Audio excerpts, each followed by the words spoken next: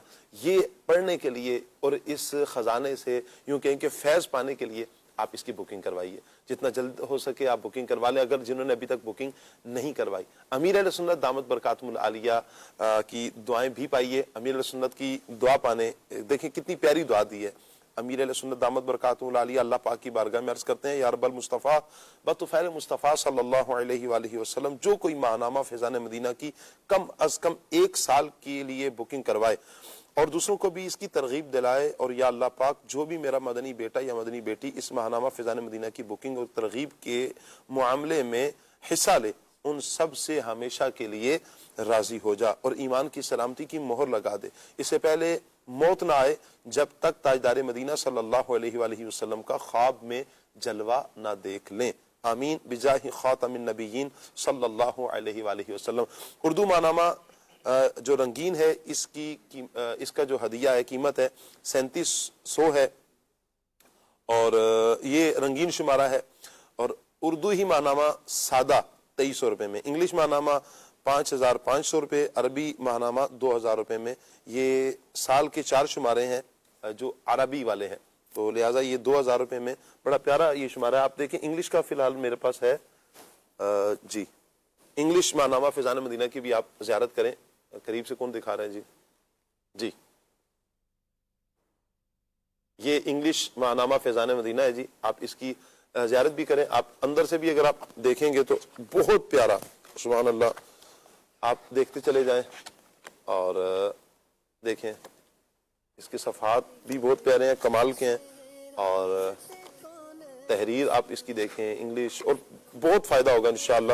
بالخصوص جو اسٹوڈنٹس ہیں، میں اسٹوڈنٹس سے کہوں گا کہ آپ اس ماہنامہ فیضان مدینہ کو لیں، اسلامی نالج بھی آپ کے پاس ہوگا انشاءاللہ، اور بہت کچھ سیکھنے کا بھی موقع ملے گا. اور اس سے اس کی برکت یہ بھی ہوگی کہ جن کی انگلش کا معاملہ ہے، انگلش کہا جاتا ہے نا کہ سیکھنے کے لیے آپ پڑھیں سنیں تو انشاءاللہ اس سے آپ کی لینگویج بہتر ہوگی. تو یہ پڑھنے کے لیے بہت بہترین ہے، پڑھنا ہی آپ نے، تو ادھر ادھر کی چیزیں پڑھنے سے بہتر نا آپ یہ پڑھیں انشاءاللہ.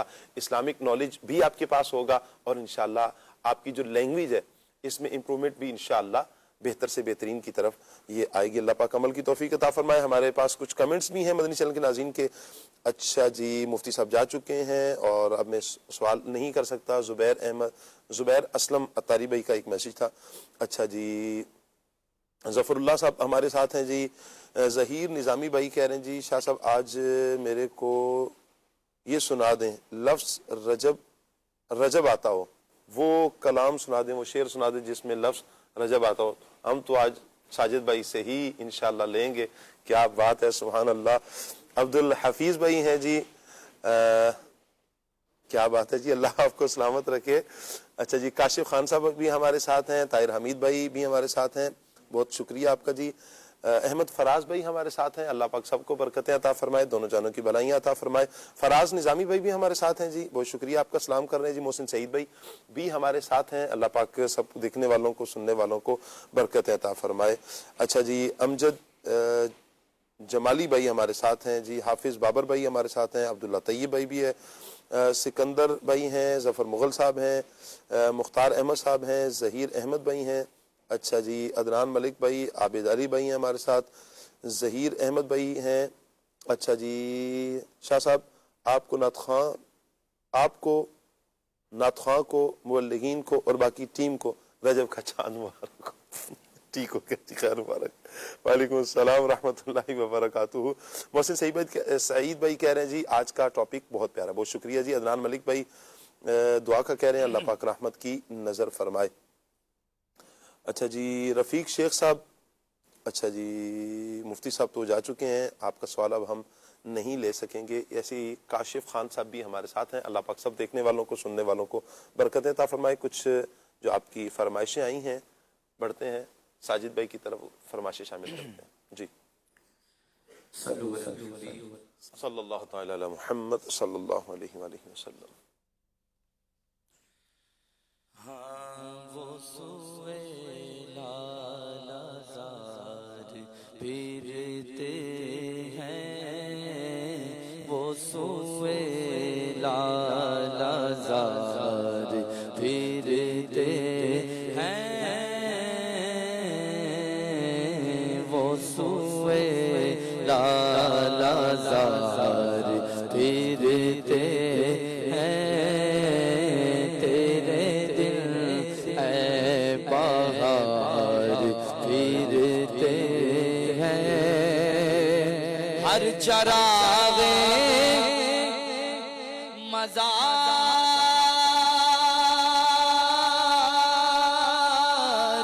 پر خود سی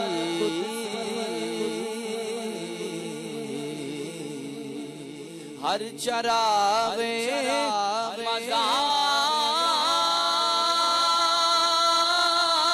مزار پر خود سی کیسے پروانہ پھرتے ہیں، کیسے پروانہ پھرتے ہیں وہ سوئے لالا زار، پھرتے ہیں اور اس گلی کا گدا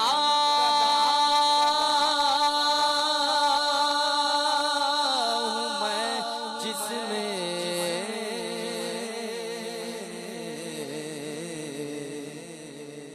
اس گلی کا گدا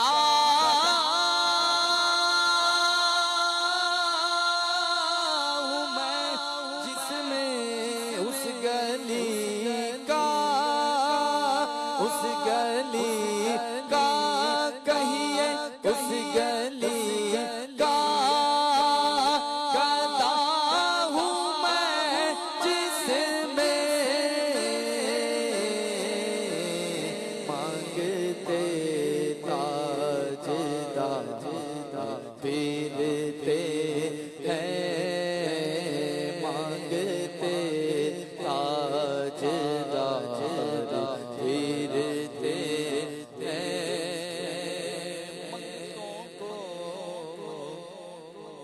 سلطان بنایا میرے پیارے آقا نے، جب اپنا دربار لگایا میرے پیارے آقا نے، تو ہر طرف مدینے میں بھیڑ ہے فقیروں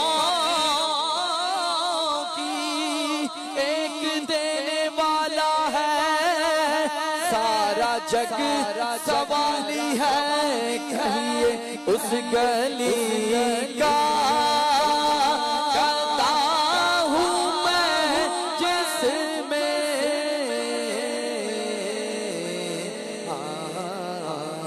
مانگتے تاجدار پھرتے ہیں اور دنیا کے تاجداروں مجھے غرض کیا، ارے منگتا ہوں میں تو منگتا سرکار کی گلی کا، کہیے اس گلی کا گدا ہوں میں جس میں مانگتے تاجدار پھرتے وہ سوئے لالا زار پھرتے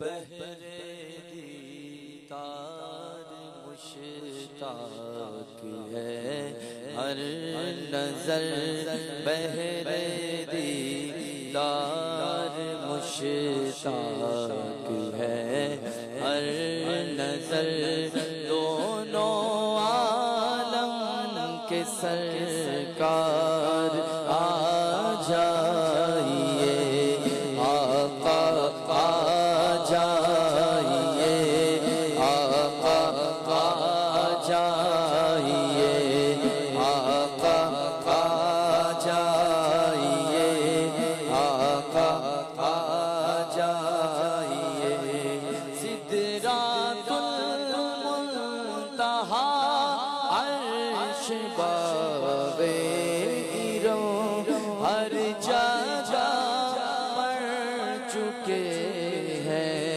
نشان قدم قدم قدم تو ایک بار آقا اب تو ایک بار آقا اب تو ایک بار اپنے غلاموں کے گھر دونوں عالم کے سرکار آ جائیے تیری یاد بڑا تڑپاندی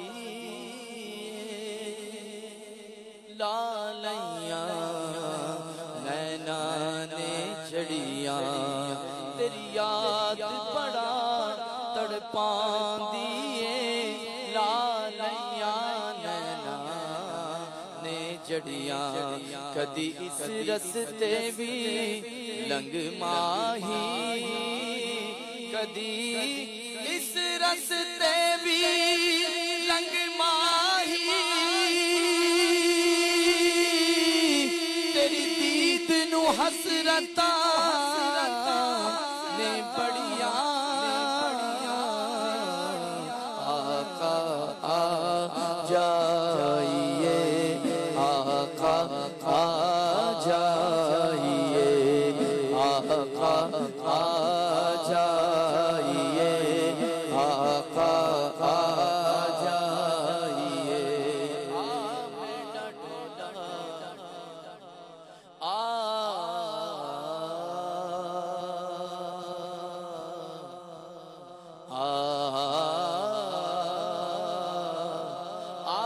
میں ڈھولا کراں بیٹھی زاری میں مکدی تو جتیوں میں ہاری حکیمہ طبیباں دے بس دیے گل نہیں سونے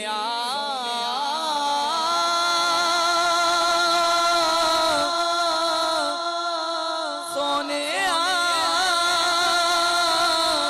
حکیمہ طبیباں دے بس دیے گل نہیں میرے مرض دا اور کوئی بھی حل تو آگے دکھا جا اے صورت پیاری میں مکدی مکاواں تجھتیوں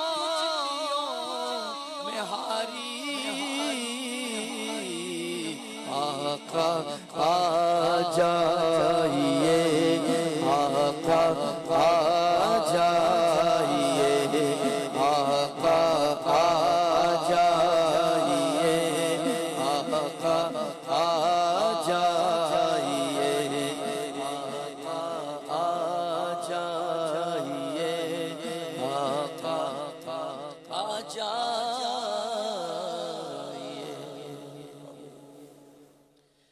لم یاتی نذیروں کا فی نظر لم یاتی نذیروں کا فی نظر مثل تو نہ شد پیدا جا جگ تاج کو تاج تورے سو ہے تجھ کو شہے دو سرا جانا آنا فیا تشیوں وسخا کا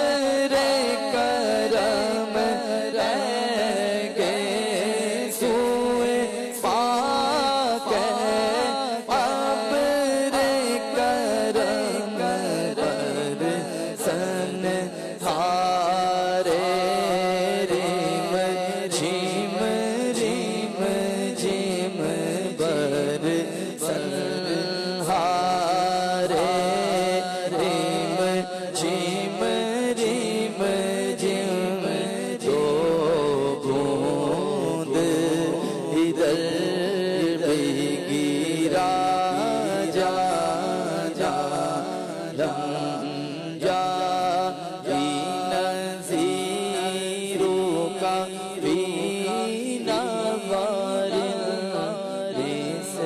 لتونا شد پہچانا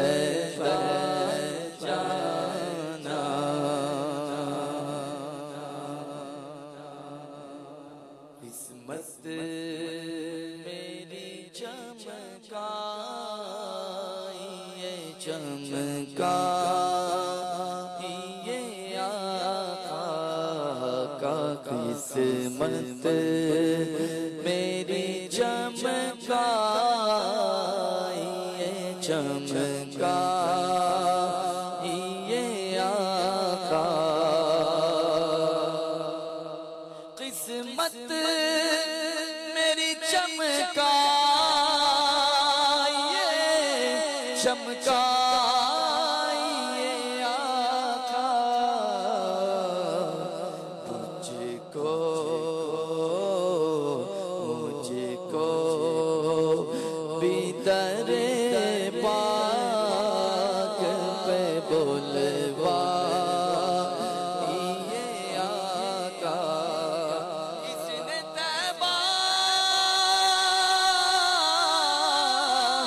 مجھے سرکار مدینہ دے دو لے چلے مجھ کو طیبہ وہ سفینہ دے دو قسمت میری چمکائیے چمکائیے آقا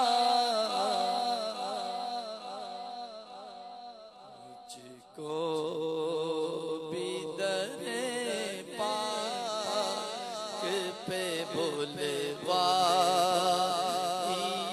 آقا مجھ کو بھی در پاک پہ بلوائیے آقا سبحان اللہ سبحان اللہ. اللہ پاک تمام دیکھنے والوں کو سننے والوں کو برکتیں عطا فرمائے. بہت سے عاشقان رسول نے کمنٹس میں بھی دعاؤں کا کہا, میسیجز بھی دعاؤں کے آئے ہوئے تھے. اللہ پاک سے دعا ہے اللہ پاک سب کے لیے رحمت فرمائے, برکتیں عطا فرمائے. جو جس دکھ میں, درد میں, پریشانی میں مبتلا ہے, اللہ پاک اپنی رحمت سے سب کے دکھوں کو دور فرمائے, سب کی پریشانیوں کو دور فرمائے. مدنی چینل کے ناظرین, آج کا ہمارا ٹاپک نکاح ٹاپک ہے, اور ایک سوال تو ہم نے ساجد بھائی سجاد بھائی کی طرف بڑھایا تھا, آسان نکاح, اور ابھی اس طرف بڑھاتے ہیں شاہد بھائی کی طرف سوال, مہنگی شادیوں کے کچھ نقصانات میں چاہوں گا شاہد بھائی آپ بیان فرمائیں. آج کل ہم دیکھ رہے ہیں کہ معاشرے میں نا بہت مہنگی ہو گئی ہیں شادیاں, یعنی کہ لاکھوں خرچہ کر دیا جائے. میں اگر بلا مبالغہ اگر کہوں تو لاکھوں میں خرچہ, یعنی کہ عام بندے کے تو بس کی بات ہی نہیں ہے.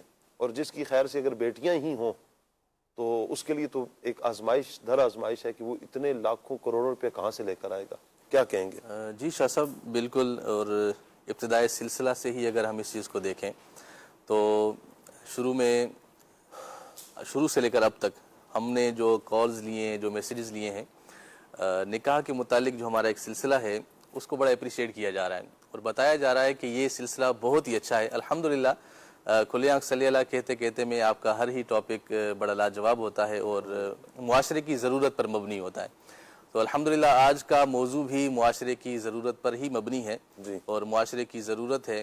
جیسا کہ اب کئی میسیجز کرنے والے جوان حضرات اور ہمارے والدین بعض اوقات اس طرف توجہ نہیں کرتے, میں اس طرف تھوڑا سا روشنی ڈال کے پھر آپ کے اس سوال کی طرف بھی آتا ہوں کہ ہمارے معاشرے میں بعض اوقات نکاح کے جس انداز سے فضائل بیان کیے جاتے ہیں یا نکاح کے جو فوائد بیان کیے جاتے ہیں اس کو پیش نظر ہونے کے باوجود بھی ہم اپنے بچوں کے اس رشتے کو منسلک نہیں کر پاتے, ان کی شادیاں نہیں کروا پاتے.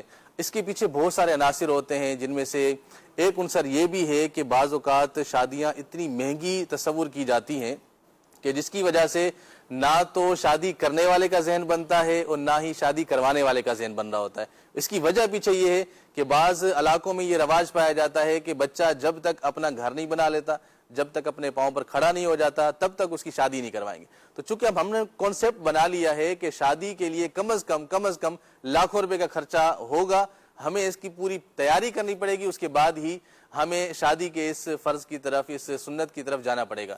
تو شادی جب ہم ایک تصور کر لیں گے، کانسیپٹ بنا لیں گے کہ شادی اتنی مہنگی ہے، تو ظاہر ہے اس کے پھر نقصانات بھی ہمیں سامنا کرنا پڑے گا.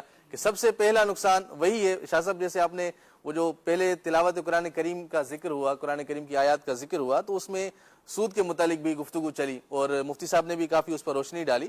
تو ہم اب اس معاشرے میں رہتے ہیں، تو معاشرے میں یہ لوگ کیا کرتے ہیں کہ شادی کو اچھا مینٹین کرنے کے لیے، اچھا انٹرٹین کرنے کے لیے اتنا بھاری قرضہ اٹھاتے ہیں، حتیٰ کہ سود پر پیسے اٹھا کر اپنے بچوں کی شادی کرنا چاہتے ہوتے ہیں، یا جو بچہ خود جو کفیل ہے، خود گھر کا سربراہ ہے، اپنا رشتہ اس نے کرنا ہو تو بھی اس طرح کے معاملات کو فیس کر کے وہ اپنی شادی کی طرف آتا ہے.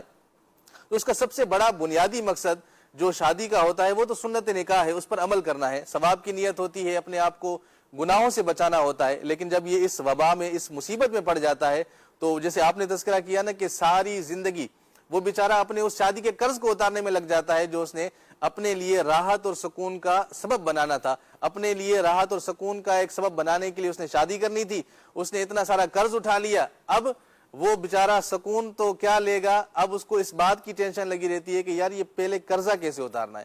حتیٰ کہ نان نفقے کے مسائل آ جاتے ہیں، حتیٰ کہ گھر کی ضروریات پوری کرنے کے لیے وہ بیچارہ اتنا سوچتا ہے کہ یار میں نے تو اتنا قرضہ اٹھا لیا ہے، اب اس قرضے کو اتاروں یا گھر کے معاملات کو پورا کروں.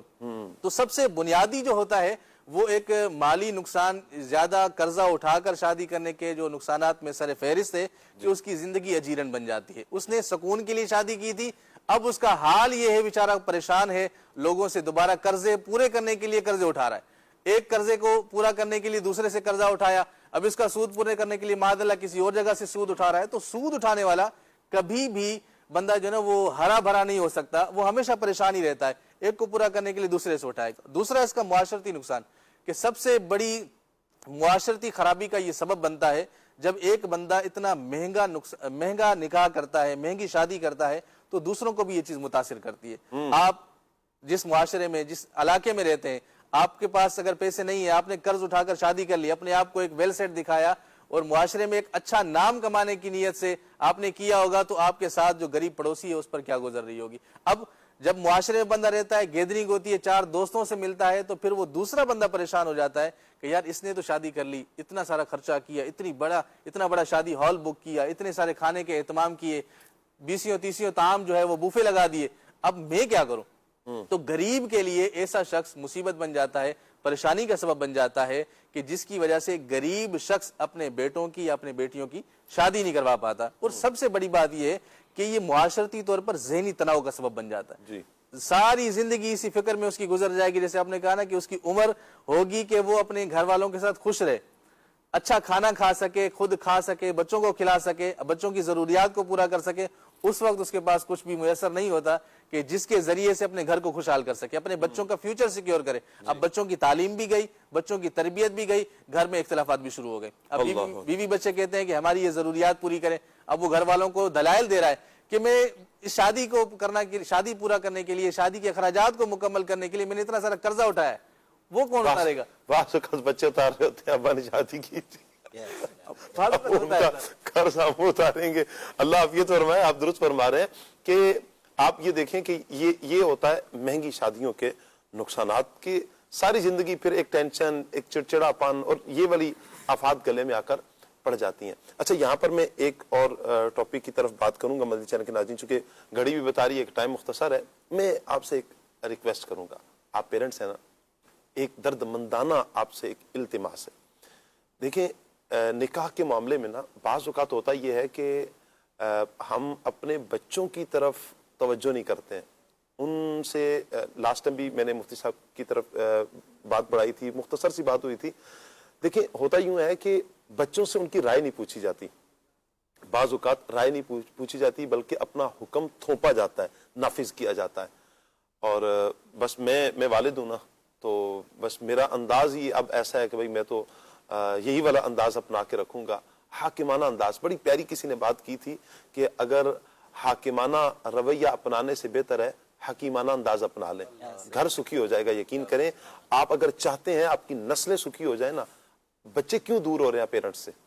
آپ نے کبھی غور کیا ہے کہ بچے کیوں دور ہو رہے ہیں؟ اس کی ایک وجہ یہ بھی ہوتی ہے آپ ان کو اہمیت نہیں دے رہے، آپ ان کی رائے کا احترام نہیں کر رہے.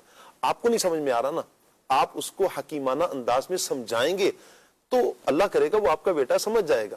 تو کبھی ان سے پوچھیں, ان سے مشورہ لیں.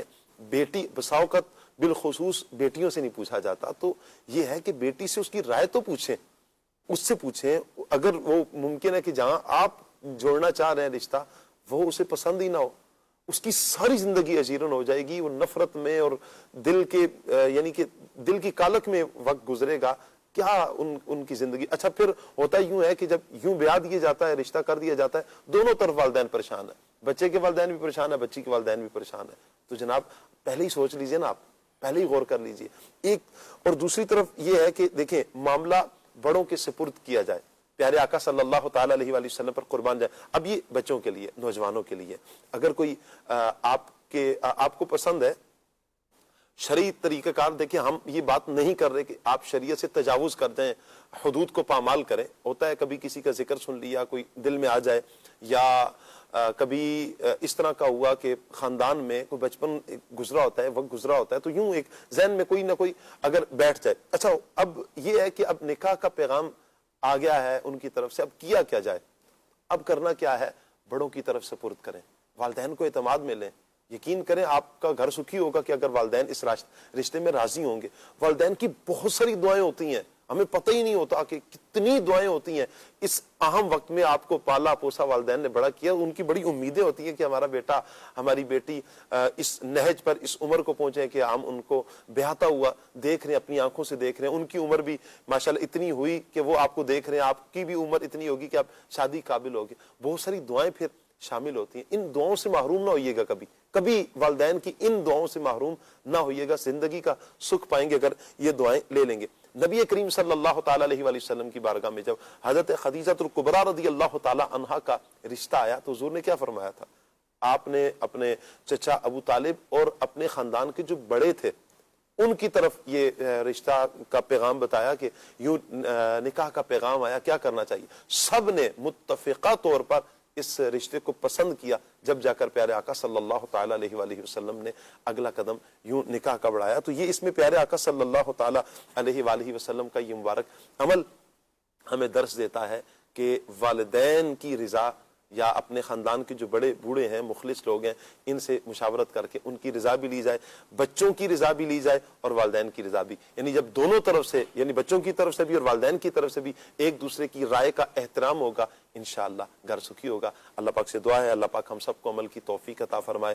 دوران سلسلہ اگر کوئی دانستہ یا غیر دانستہ طور پر ہم سے کوئی غلطی سرزد ہوگی, اللہ پاک اپنی رحمت سے معاف فرمائے. آمین بجاہ خاتم النبیین صلی اللہ علیہ وآلہ وسلم. سبحانک اللہم و بحمدک اشہد ان لا الہ الا انت استغفرک و اتوب الیک. بڑھتے ہیں صلاۃ والسلام کی طرف. یا نبی سلام علیکہ, یا رسول سلام علیکہ, یا حبیب سلام علیکہ, صلوات اللہ علیکہ.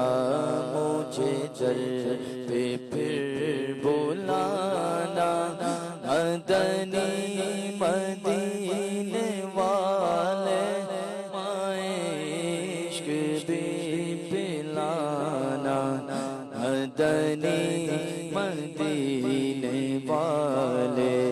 یا حبیبی یا رسول اللہ, یا نبی سلام علیکہ, یا رسول سلام علیکہ, یا حبیب سلام علیکہ, صلوات اللہ علیکہ. میں اگرچہ ہوں کمینہ, تیرا ہوں شہ مدینہ, مجھے سینے سے لگانا, مدنی مدینے والے. تیری جب کہ دید ہوگی, جب میری عید ہوگی, میرے خواب میں تم آنا, مدنی یا حبیبی یا رسول اللہ یا نبی سلام علیک